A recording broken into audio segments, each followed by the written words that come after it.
babiri Nigo Basiria Amagima Abo na baigo batano na batatu gotigirwa n'ekingoma cy'intindi Ase Ogotachana kwa Abanto okukwa negatigwe asenkayo mugavana wa county ya Busia Paul Toma kingaki alikobwatukira abana inchi kindagera cyisuguko korengana n'ekyamate cyabali basiritie Amagima Abo nigo bono besokire na gusaba serikali wesokia na kubasira asemega ya matanga. Sisi tukatoka tunaenda kuchukua, tuliambiwa ni utuoma, tunaenda kwa gavana kugawana chakula ya Christmas. Nilitoka tukaenda, tulipoenda tukifika Ajipu petrol station nikaona mama yangu amebebwa kwa mgongocho yake, amebeba na kamjukuu kale kadogo. Wakati tulienda kung'ang'ana kwa mlango, mama mwingine pia nikampata mbele ambao ni mama ya mango.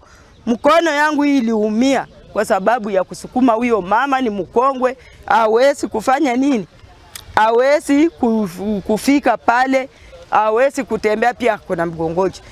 Mama wengine wakasema, mama mwingine ule mzee, niliamuka haraka kuenda kuangalia, nilipata ni mama yangu Cecilia. Hao watu waliona huyu mama hawezi bebwa kwa pickup, walibeba mama wakamuingiza kwa gari ya black, gari ya VIP.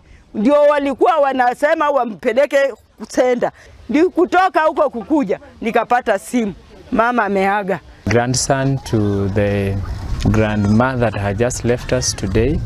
As my mom has stated here that they went at Otoma's place to receive some gifts for the Christmas, and whatever happened, we had the stampedes, and unfortunately we lost her when we were rushing her to the hospital in Busia district. So as we speak currently, she is in Busia district mortuary.